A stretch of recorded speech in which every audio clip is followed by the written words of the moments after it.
coração é o que desejamos aqui. A chama que vem do teu coração é o que desejamos aqui. Deixa queimar, deixa a tua glória inundar esse lugar. Deixa queimar, deixa a tua glória inundar esse lugar. Queridos, estamos de volta agora com a segunda parte, da lição de número 12, a conduta do crente em relação à família. Falamos dos deveres, do homem como crente, para com a sua esposa. Agora nós vamos falar no tópico 2, a conduta da crente, da mulher como esposa, a mulher cristã como esposa. E aí diz assim, o conceito bíblico, conceito bíblico de submissão cristã, o conceito de submissão cristã. As Escrituras ensinam a sujeição de uns aos outros no temor de Deus. Nessa perspectiva, alguns exemplos de submissão são apresentados das esposas aos seus maridos, está aí Efésios 5:22, dos filhos aos seus pais, Efésios 6:1, e dos servos aos seus senhores, Efésios 6:5. No caso das esposas, a submissão deve ser assim como a igreja está sujeita a Cristo, certo? Sujeita a Cristo. Portanto, aqui não se trata de uma sujeição irracional, ao domínio de alguém, mas voluntária e de grata aceitação do amor e cuidando do marido, Por isso, nada há de depreciativo nessa conduta, Preste atenção, pois retrata o alto nível de relacionamento entre Cristo e a sua amada igreja. Ou seja, o verbo sujeitar, que está dizendo aqui, essa sujeição da igreja a Cristo, o que é que envolve a sujeição da igreja a Cristo? Lealdade, fidelidade, sinceridade, pureza e amor. Então, essa sujeição que a igreja tem ao próprio Cristo deve ser imitada, da mulher ao seu próprio marido. Então, esse termo sujeito, traz a ideia disso aqui, que ela deve lealdade ao marido, fidelidade, sinceridade, pureza, amor, certo? Então, muitas das vezes o que acontece? As pessoas entendem esse termo, esse verbo sujeitar, como que fosse algo opressor, como que fosse algo escravo, Mas preste atenção no que Provérbio diz, em Provérbio 14:1, que diz assim, toda mulher sábia edifica sua casa, mas a tola a destrói com as suas próprias mãos. Então, ou seja, a palavra de Deus nos mostra o perfil da mulher virtuosa, mas também não esconde o perfil da mulher que é capaz de destruir o seu próprio lar. Então, quando diz sujeitar, não se trata de uma determinação paulina, Isso é um princípio divino que visa a boa ordem dessa família, desse casamento, Não significa, nós vemos aqui na lição, inferioridade, pois Deus criou o homem e a mulher à sua imagem, ambos em igual valor. Agora, a sujeição da mulher ao seu marido não pode ser interpretada como inferioridade, arbitrariedade, humilhação, depreciação. Não pode, E essa ordem aí, a sujeição tem que ser exercitada de maneira voluntária, o que a lição está dizendo, voluntária, consciente, carinhosa e decente pela mulher, Não é nada obrigado, Então, e a ordem é irrestrita, se você prestar atenção, aplicando-se a toda mulher, olha só, independente, das suas habilidades, instrução, conhecimento da escritura, maturidade espiritual,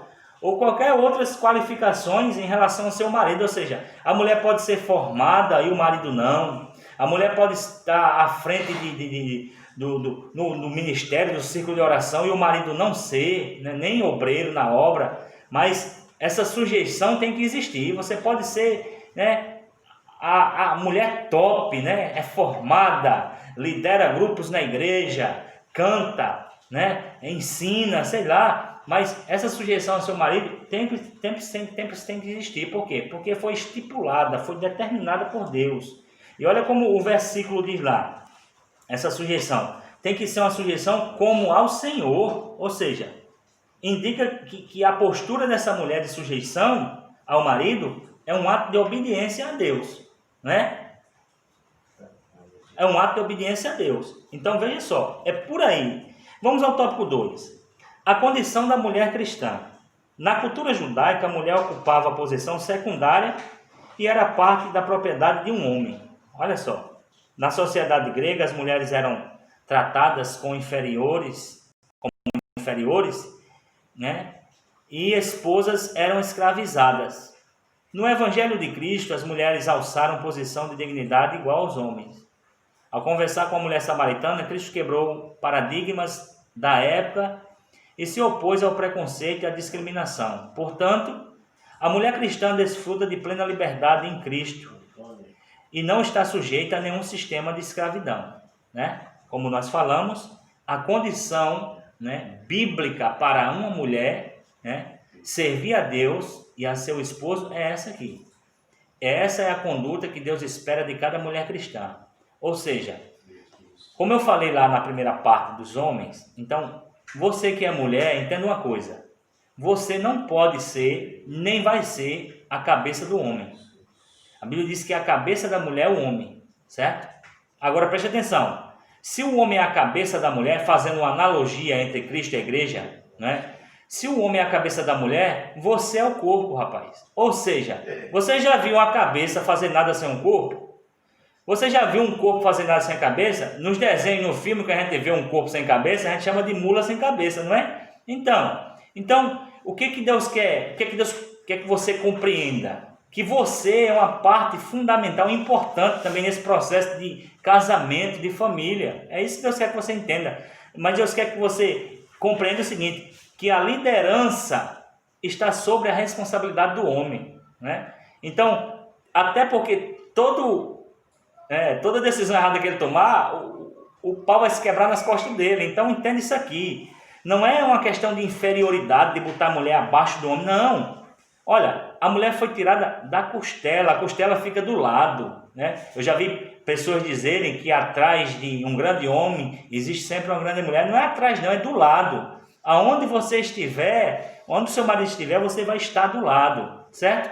Então, esqueça esse negócio que a sociedade impõe, de que se você for sujeita, submissa ao seu marido, você está sendo uma besta, você está sendo uma mulher, né, que não tem respeito, que não tem consideração. Aí elas dizem assim, você pode muito mais, você é livre, você é independente. Não, se você quer ser livre, você quer ser independente, eu estou falando para mulheres casadas. Se você quer ser livre, quer ser independente, você não tivesse casado. E você que está namorando ou está noivo, se você quer ser independente, né, tanto você homem ou mulher, então não case, rapaz. Faça como Paulo disse, faça como eu, não se case, não é? Então, assim, a Bíblia ela tem orientações para a nossa vida. E por que é que muitas das vezes sempre não está dando certo? Porque nós não estamos obedecendo. Então, veja só. Cristo, portanto, né, conversa com a mulher samaritana e diz assim, portanto, a mulher cristã desfruta de plena liberdade em Cristo e não está sujeita a nenhum sistema de escravidão, né? Então, veja que Cristo foi quem quebrou todos os paradigmas. Essa sociedade aqui, né, judaica, como está dizendo aqui, tratava a mulher como, vamos dizer assim, um objeto. Aqui sim era um sistema opressor. A mulher não tinha valor nenhum, certo? E principalmente se uma mulher dessa aqui ficasse sem marido. Ela era menosprezada, ela era excluída. Ninguém queria nem papo com essa mulher. Aí Cristo vem, né, trazendo o verdadeiro sentido, né, o verdadeiro valor que a mulher tem, para trazer assim à luz das Escrituras, que o homem tem que dar valor a essa mulher, mas que essa mulher tem que entender que os dois, serão uma só carne, agora respeitando os limites estabelecidos pela Bíblia. Então, olhe para cá, esqueça o que a mídia está ensinando sobre casamento e sobre família, né? Vai surgir muitas inovações ainda daqui para frente. É melhor você ficar com a palavra de Deus, porque ela é garantia para as nossas vidas. O subtópico 3 diz o seguinte, a reverência devida ao marido. Olha só, isso em pleno século 21, não é? Isso é conflitante, isso traz uma contrariedade na cabeça de muitas mulheres. Ou seja, a mulher deve reverência ao marido, né? Parece até uma coisa de outro mundo. Olha só, O amor do marido para com a esposa deve ser altruísta, não é? Ou seja, antes dele pensar nele, o padrão bíblico é esse, é pensar primeiro nela, altruísta. Esse amor serve ao propósito divino de capacitar a esposa e ser recíproca ao marido. Ou seja, quando o marido, antes de pensar nele, pensa nela, automaticamente, no dia a dia, o que é que vai acontecer? A mulher, antes de pensar nela, vai pensar nele. E vão viver em harmonia, vão viver uma comunhão, não é, prazerosa. O homem que assim se porta, coopera para que a esposa o reverencie, certo? Então, se você não se comporta como a Bíblia manda, meu irmão, varão, a sua esposa também aí está farrapando porque você tem deixado a desejar, certo? Essa reverência consiste em íntima ou em estima e respeito para com o marido. Denota o sentimento que conduz a esposa a agir de modo a agradar seu amado. Essa postura é demonstrada quando ela apoia e o ajuda em sua tarefa de liderar. Significa que a esposa participa das decisões em família, porém não procede como opositora, nem desautoriza a autoridade de seu marido. Olha só que coisa interessante.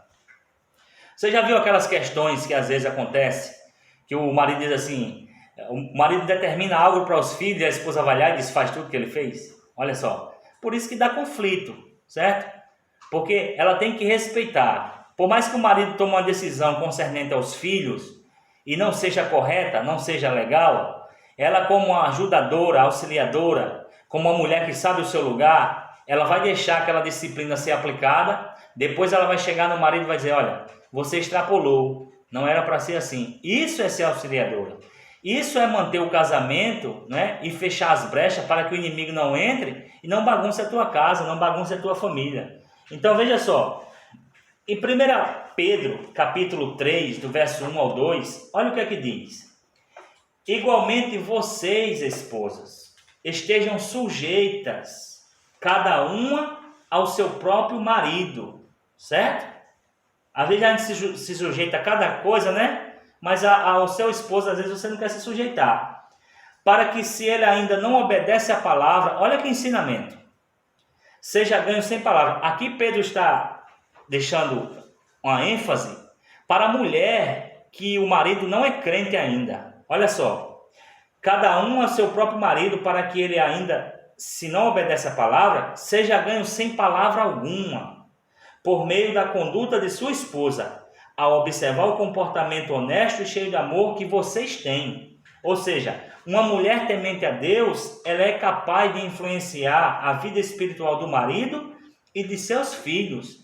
E quando ele exorta aqui a esposa crente como deve agir, ele coloca aqui o verbo sujeitar, ele coloca sujeição, ou seja, a esposa crente deve ser submissa ao marido, mesmo que esse não obedeça a palavra, mas você tem que ser submissa a ele, porque ele é a cabeça da mulher. Olha só como não é difícil isso? Mas isso é a Bíblia que nos orienta. E ele fala também de conduta santa, não é? Para que sem palavra alguma, você consiga ganhar o seu marido para Cristo. Ou seja, pelo seu procedimento, você vai ganhar o seu palavra. Você vai ganhar sem palavra o seu marido para Cristo. Ou seja, significa que você não vai deixar de pregar o Evangelho, mas as suas atitudes, as suas ações, vai fazer com que esse marido se aproxime mais de Cristo, né? O apóstolo também vai deixar claro, né, que continuar, né, num casamento com um cônjuge descrente não contamina aquela pessoa que é crente, né? Uma pessoa às vezes perguntou para mim, se por ela ser evangélica e o marido não querer nada com Jesus, se ela estava se contaminando. Eu disse, não, pelo contrário, né? A sua fé em Jesus tem uma influência santificadora na vida do seu marido. Não vai conseguir salvá-lo, mas vai influenciar ele e talvez ele seja salvo. Assim eu creio, certo? Aí por isso que em 1 Coríntios capítulo 7, verso 14, Paulo vai dizer assim, porque o marido descrente é santificado pela mulher. Olha só, e a mulher descrente é santificada pelo marido. Ou seja, o marido que a esposa não é crente, ou a esposa que o marido não é crente, certo? O que é que vai acontecer? Ele vai ser salvo pela atitude da sua esposa? Não, não vai ser salvo. Mas ela vai influenciar ele. E um dia, quem sabe, Deus vai falar ao coração dele e vai poder salvar esse marido. Então, veja como é importante essa questão da mulher, ela ser sujeita ao marido, submissa, né? Submissa, é aquela que auxilia, é aquela que ajuda a tomar decisões, é aquela que senta com o marido e aconselha, certo? É aquela que, mesmo que o grau de instrução dela seja superior ao do seu marido, mas o marido diz, olha, assim não, e ela obedece ao marido. Isso vai trazer paz, isso vai trazer harmonia. Por quê? Porque mesmo contrariando a ordem dela, né, mas ela obedece, é submissa ao marido, quem é que vai entrar em ação? O Espírito Santo vai entrar na situação e vai resolver a causa para ela. Então assim, se você tem um esposo que ainda não é crente, eu te digo uma coisa, a Bíblia ensina que você não deve bater de frente, mas você não pode estar, né? Porque eu conheço pessoas, por exemplo, que o marido não é crente e diz, esse troço não quer nada com Jesus, só quer viver no bar. Olha, não bata de frente, certo? Não bata de frente, né? A melhor maneira de você ganhar o seu marido para Cristo é você ser submissa, é com as tuas atitudes, é com as tuas ações.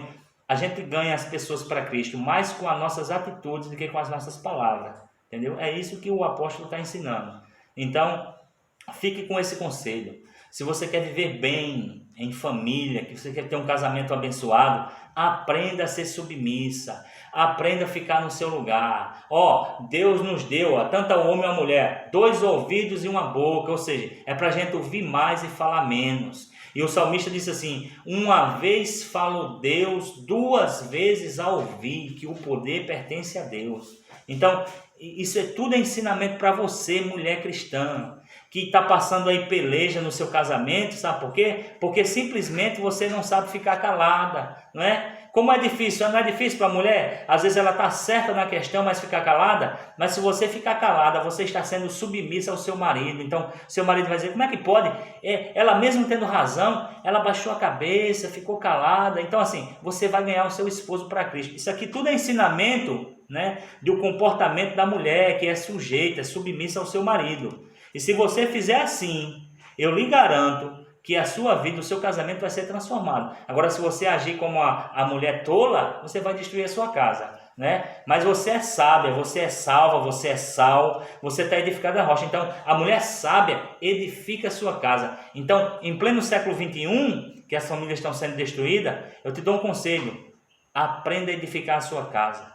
Deus quer transformar o teu casamento. Deus quer que o seu casamento seja uma bênção. Seu marido pode estar dando dor de cabeça hoje, mas logo mais ele vai estar te dando orgulho, ele vai estar caminhando com você, se você pegar essas instruções e aplicar no teu dia a dia, tá certo? Nos veremos logo mais, né, na terceira parte dessa aula. Falamos da conduta do homem, da conduta da mulher, e na terceira aula, na terceira parte, nós veremos a conduta dos filhos. Até mais!